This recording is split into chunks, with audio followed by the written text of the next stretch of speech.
everyone, welcome to Raising Vibrations, and you're with Simon today. So today's video we are going to explore the Venus retrograde, and this is for the 19th of December 2021. So it's coming close, and I felt that this would be a good opportunity to prepare us for this upcoming transition and how we can best utilize this transition to facilitate a deeper self-understanding, self-growth, and hopefully to illuminate deeper parts of your own personal soul's journey. So as always with these videos, I do encourage you to take some time, process the different chapters that are here, so that at least when you're digesting this, you're using your time effectively, because these videos can be fairly long. And so, really just maximizing what it is that I'm sharing here and always consistently relating it back to your own experience, okay? So the roadmap today that I've got over here is I want to show you how this Venus retrograde is connected to this upcoming nodal shift change between we're going to have the South Node move into Scorpio and the North Node move into Taurus. I'm pretty sure most of you know that already. And we're also having the lessons of the lunar eclipse that took place here in November in Taurus, right? We had a lunar eclipse in Taurus. And then, of course, what this is actually going to look like for us. So that's what I want to talk about in this first segment. And if you stay to the end of the video, I'm also going to give you some tools that you can do, or a way to actually look at your astrology chart through the lens of what does Venus mean. Okay, so that's what I'm going to start off with right now. What does Venus actually mean, and how do I interpret Venus? How do I see Venus in terms of evolutionary astrology, and how you can consciously work with it? So Venus, of course, is a planet that reflects the relationship dynamic between objects, okay? Things, objects, people and objects, people and people, okay? It's the principle of relating and how we relate to our environment, to the world, to people, and to ourselves, okay? And in evolutionary astrology, the sign of Taurus speaks volumes to how that inner relationship is formed, okay? So Venus correlates to our inner relationship to ourself, of course, first, and then, like I said, how we then relate to the world, how we relate to our people, the people around you, people that you've had in your life in the past, and how you relate to the objects in your life, your work, your car, your mobile telephone. What type of relationship patterns do we form? So each of us has a different location of Venus in our chart, and so that location and that sign that it's in, and any aspects like conversations it's having with other planets, is going to reveal to you how that works for you individually, okay? And that's why when you see things like two people trying to relate to each other and their Venuses are in different places, there's a tremendous amount of confusion that actually happens when we try to relate to ourselves and to other people, because the nature of that relating function is different. And when we begin to connect with that, which is my hope today, is to try and facilitate an opportunity for us to see and acknowledge these differences, so that when we see our unique relating pattern, we can start to develop a sense of identity around that and give it permission to be what it is, and then through that develop healthier boundaries with people, understand your unconscious shadow attachments to the objects in your life, whether they're unhealthy or healthy, and so just generally giving a deeper illumination to your relating function. Okay, so let's take it one step deeper. Venus, or the Taurus archetype, is fundamentally ruled by the principle of our essential needs. Our essential needs, our most primal essential needs, okay?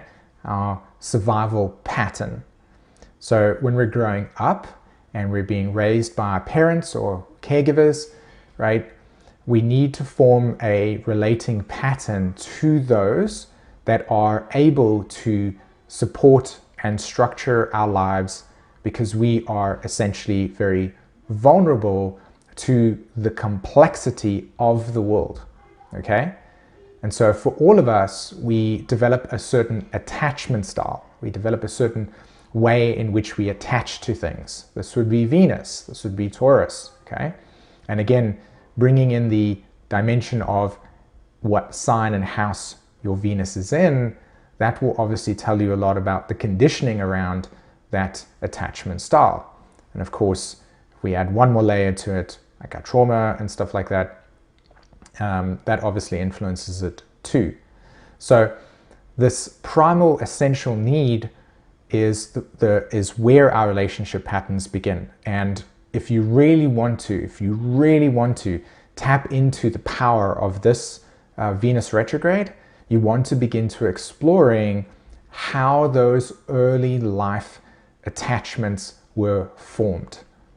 And so you go from a spectrum of somebody that had a very caring mother, but maybe you were very scared of your dad because he was very, he was angry in some way, and so you would shout. Just as an example, you could have a very emotionally unavailable mother, and that would shape to a certain degree your attachment style, your way of relating. So these are very primal in us, and we will always regress to these essential primal survival instincts within us when we're threatened, when we feel vulnerable, when we go through arguments, with our relationships, etc.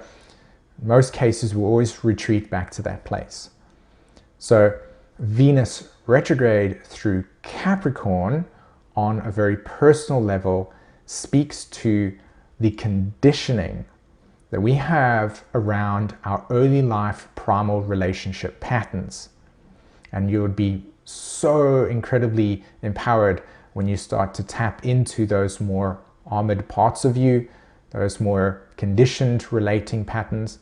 And for those of you that were actually born in Pluto in Libra, right, 1971 to 84, this is a very big transit for you, because this is speaking to your relationship patterns and how they would have been deeply shaped by the parents who mirrored what relationships looked like when you were growing up.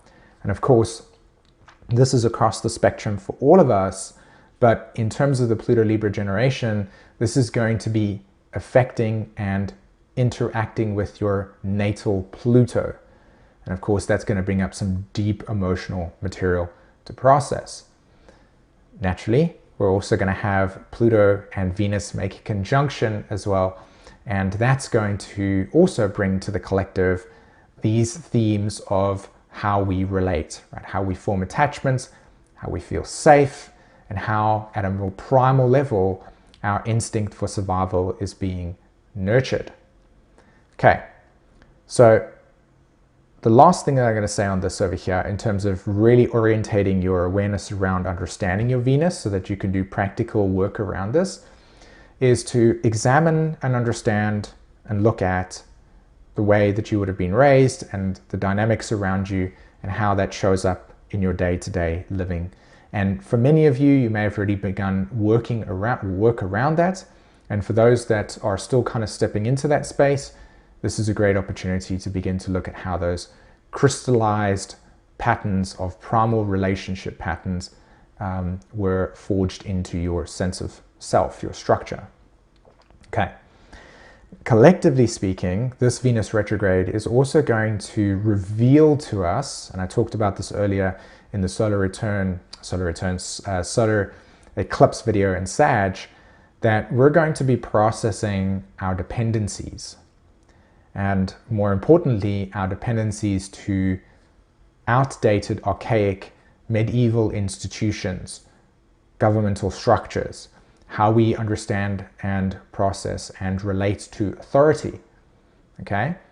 How many of you enjoy being told what to do? In the sense of, go to your room, go do that. right? You must do this. Part of us will say yes to that because it makes us feel safe, because that's how we were raised. Part of us will instantly reject that and feel, no, I want my own liberty. And that's one of the reasons why we're in a very interesting landscape at the moment socially, because we have such diverse, different, and conditioned relationship patterns that when we interact with the outside world, right, and the objects and the complexity there, for most of us, we regress back to a more primal way of relating in order to create security. And so that's why this Venus retrograde can be a very powerful, insightful experience for us, because we can start to look at our own shadow ways of relating. And if we're brave enough to attempt to even look at those places and acknowledge them, which of course, it's a very difficult thing. So I'm not kind of saying that this is something that I expect everybody to do, but it is something that can be very, very, very powerful if you tap into where the cycle is. And so dependency, coming back to this word dependency, is deeply tied in with the way that we are relating to the world at the moment. Right? Where do we have dependencies on us? Where have we formed dependencies? Are you conscious of those dependencies? Okay?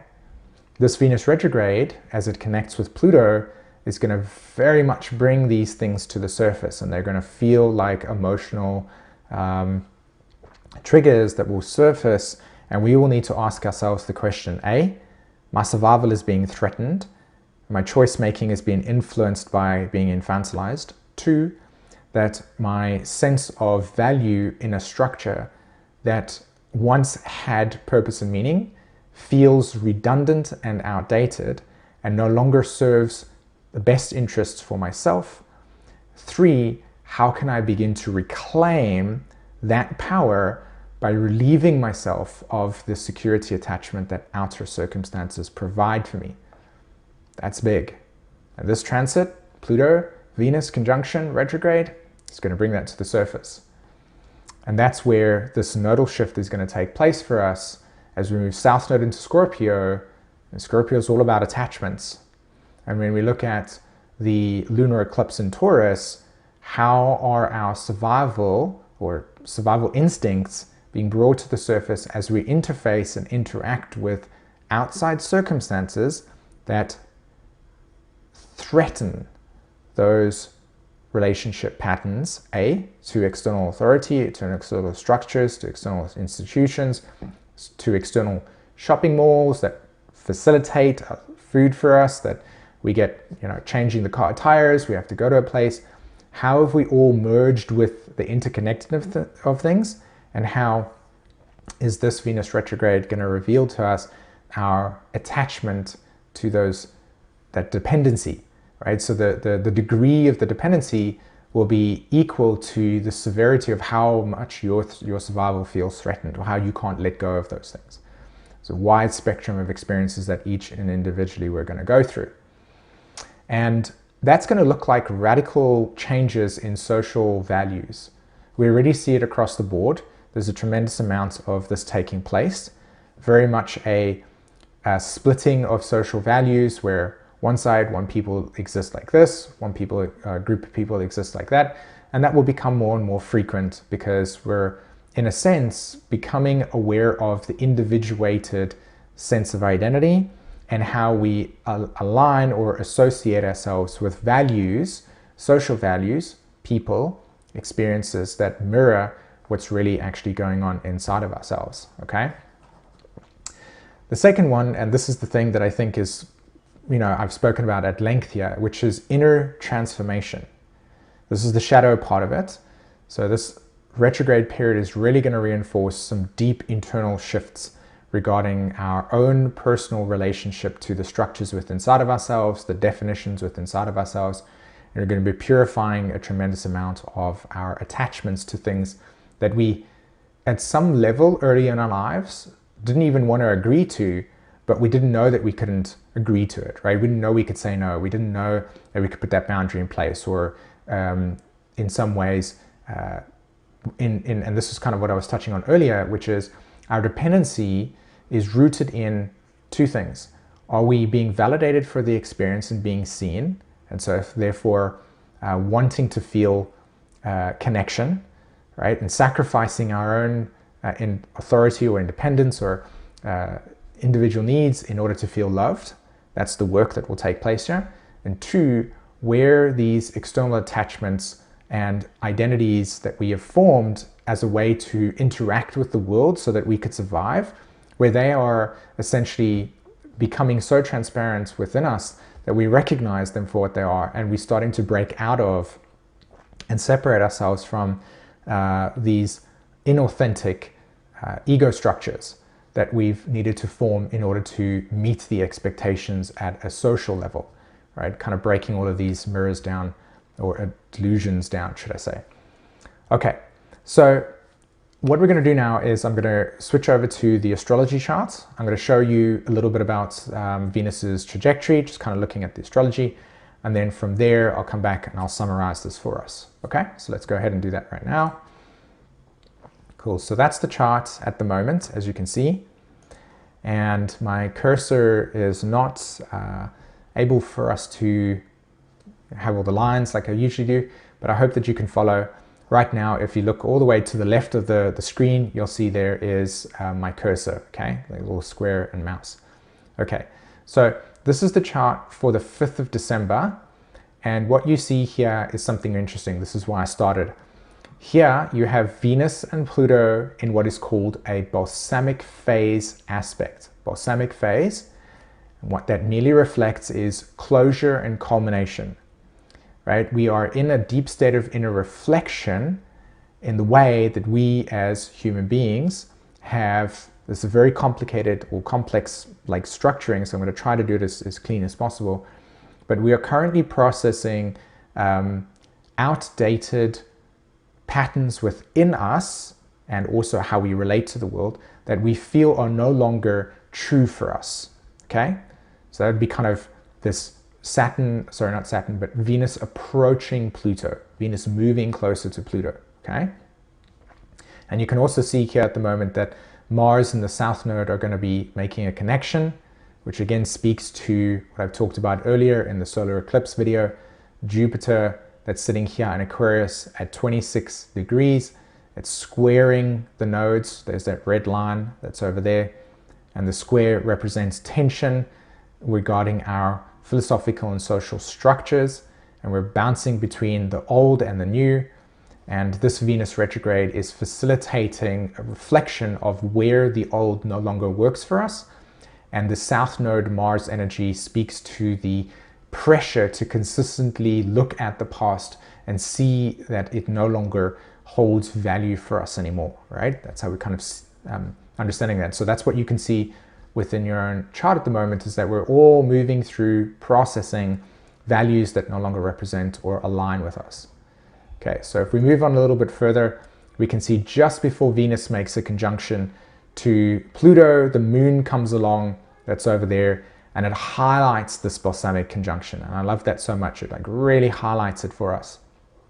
But something else that's even cool is before this conjunction with Pluto, Venus, right? The moon also crosses Saturn in Aquarius and also crosses Jupiter in Aquarius, right? So we've got the moon holding energy that tells us, hey, by the way, there's a Venus-Pluto conjunction taking place, and here are the themes that's going to come up for us. And then it moves over Saturn and Jupiter in Aquarius and says, here's how we can begin to objectify and detach from those experiences and see them for what they are, right? So we kind of almost get this opportunity to free ourselves or to liberate ourselves from these pre-existing patterns, right? So that Aquarius energy comes in and kind of sets the tone for us, because then if we move across, of course, all the way to the 11th of December, here we have the conjunction. So on the 11th of December, we have the conjunction with Pluto and Venus. And oh, look, there's the moon connecting to Neptune. And we know that Neptune is very much about things that are dissolving and fading away, right? So things that are fading is what I talked about earlier. Social structure, the end of an aeon, the change in internal value systems in people individually, the landscape, and of course the need to process through what it is that we have become attached to and why we relate to the things we relate to. Okay, so going on over here, nothing too interesting happening. Mars enters Sagittarius here on the 13th. It connects with the South Node, so that agenda is really being pushed there with Mars in the South Node to free ourselves from the past, to free ourselves from the past, free ourselves from the past. That's the mantra. We keep going, and we go all the way to the 19th of December, which is when Venus actually stations and then will begin to go retrograde. And so again, what you see here is Venus is now in a new phase to Pluto. So there's, for a period of time, between the 13th of December and the 19th of December, we've got this kind of energy that's like of a seed that's trying to break through the ground. And it's really interesting to me because while we all can get on the bandwagon of that energy going, yes, let's jump on this new seed, let's do this over here, Venus is saying, sorry, we have to go back and we have to go and re-examine things that are even deeper, right? So there's this idea of jumping the gun, right? Jumping ahead and beginning to feel the freedom and liberation from certain attachments.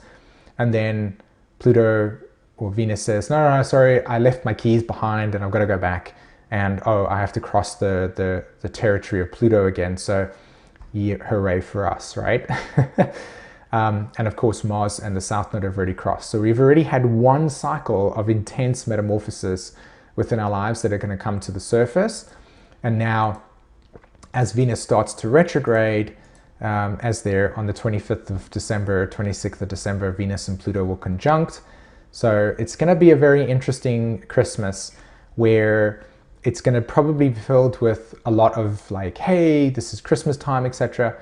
But there's also going to be tremendous amounts of emotional processing happening at the time as well. So it's kind of a mixed bag with this 25, 26th or 24, 25, 26th of December. So please be mindful of the fact that we could be extra sensitive during this time, especially how it interfaces with the idea of what Christmas should be or how we should act, as opposed to how we're inwardly feeling, right? Because we could be inwardly being like, oh, I'm really agitated right now, but I've got to put on the smiley face. And so that's kind of what that energy is really also going to do, is create that collision between the expectation versus what's true. Does that make sense? So that's going to be something that's going to be interesting. And of course, Mars entering Sagittarius is going to bring this confrontational Sagittarius, I'm right, you're wrong approach. So please be mindful of the certainty that you bring to the table when you're having conversations about something, okay?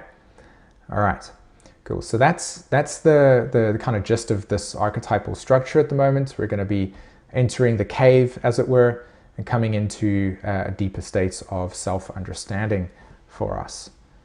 All right, so a very powerful sort of Venus retrograde phase. Of course, only starts on the 19th, but everything leading up until this point can be an opportunity for us to check in with ourselves so that when this Venus retrograde does actually show up for us in our lives, we're better equipped to managing the way in which things are going to transform for us. So I'm pretty optimistic, primarily just because we have something to make sense of the territory we're about to go through. And I do mean it when I say entering the cave. This is some really deep transformational work that is available for us, and we can tap into it. I think that you're going to come out the other side like fundamentally like stronger within yourself and a more emotionally mature and anchored in your truth. So that's the potential. Okay, so before I end off today's video, what I want to do is I just want to kind of bring this chart into focus for us. And I said to you in the beginning of the video that I'll just talk a little bit about how you can use Venus retrograde to understand yourself individually, okay? So you see a chart on the screen and you see there are 3 arrows. So I want you to first pull your attention all the way to looking at the kind of 7 o'clock position, 8 o'clock position on the chart. And you'll see there's the arrow of the second house, right? You'll see there's the second house there. And what I want you to do is I want you to look at the sign that's ruling the cusp of the 11th house. I want you to look at the sign that is in the second house. So in this case, it's the sign Libra. And I want you to take a pen and I want you to write second house ruled by Libra, okay? And then write the words, like in this case, it's about balance. This is about, you know, finding the right social values. This would be kind of this example here, okay? And for those of you that would like more understanding of how this actually works, on my website, I do actually have what is called Learn Your Chart.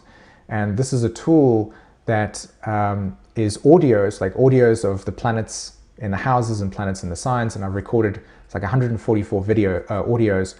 And they actually give descriptions of each of the signs and the planets in the houses and signs. So, you know, if you want to understand what your Venus and Gemini means, I've actually got audios on that. So you can go check that out on the website if you're interested in helping me or helping you through hearing me talk about that in that sense. You can put it together. Okay, so Libra rules the second house. So I want you to synthesize this as the sign and then on the second house, which is values, right? Your values, this person's values are deeply connected to Libra themes. Okay, that's step one. Step two, I want you to then go and look at where the planet Venus is in the chart. And here it's right at that 12 o'clock position. You can see it there at 23 degrees of Gemini. It's in the 9th house. So I want you to locate Venus in your chart. And then what I want you to do is I want you to synthesize the house and the sign that it's in. So in this case, it's the 9th house. So we're talking about philosophy. We're talking about expansion of consciousness and awareness, higher knowledge. And then it's in the sign of Gemini. So this has to do with communication, right? Wanting to share ideas. So what you see here, and this is where the work comes in, is if you were to synthesize this, actually I'm going to pause there for a second and do that with the third one. So what I want you to do here is I want you to write then where the location of where Venus is in. So if it's in the 9th house, Gemini, and then write 2 or 3 keywords that are associated with those houses and signs, okay?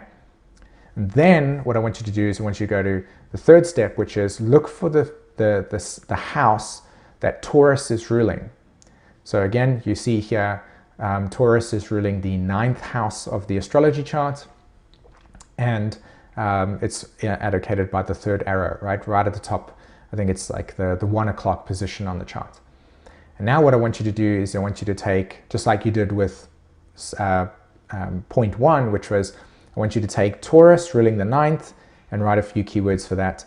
Taurus is about survival. Taurus is about self-worth, self-recognition, relationship to yourself.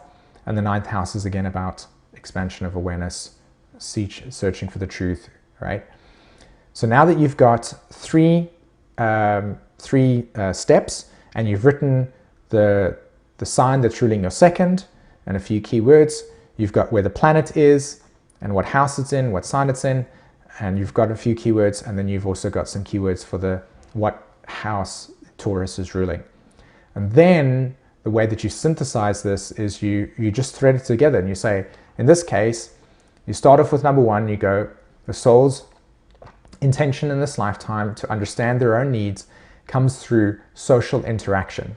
Understanding their own needs, second house, social interaction is Libra.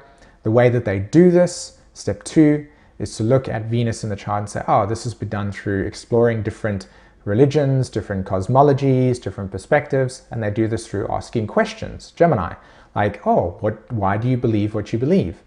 Why is that like this? How do you know that this is true? Etc. And then the third piece, number 3, the sign that's ruling the 9th house, is just a repeating theme. It's literally just a repeating theme. You're like, oh, yeah, that makes sense. The way that this person inwardly relates to themselves and also relates to the world is through social interaction, asking a lot of questions, and really valuing this pursuit for truth, the pursuit for higher knowledge. And that's how you get connected with that.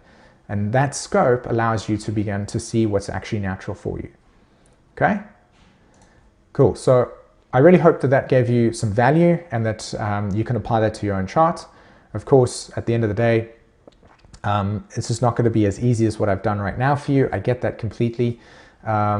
So just practice with looking at that, just identifying in your chart what those themes are, okay? And then, like I said, on my website, I'll put a link in the description. You can go check out Learn Your Charts, and it's literally, you can go and look at the audios for where Venus is, and you can go and see what that actually means for you in a longer form, all right? Okay, guys, thanks very much for listening today. As always, make sure to subscribe to this video. Tell people about this video if you thought that there was value. Share it with people. The more that you can do that, it helps the algorithm on YouTube tell me and tell you and tell the world that this is content that has value to it. It helps the channel grow. And of course, this also helps this message get out of how we can actually use astrology as a key for transformation. So, okay? All right. Have an amazing day, and I'll see you in another video. Bye.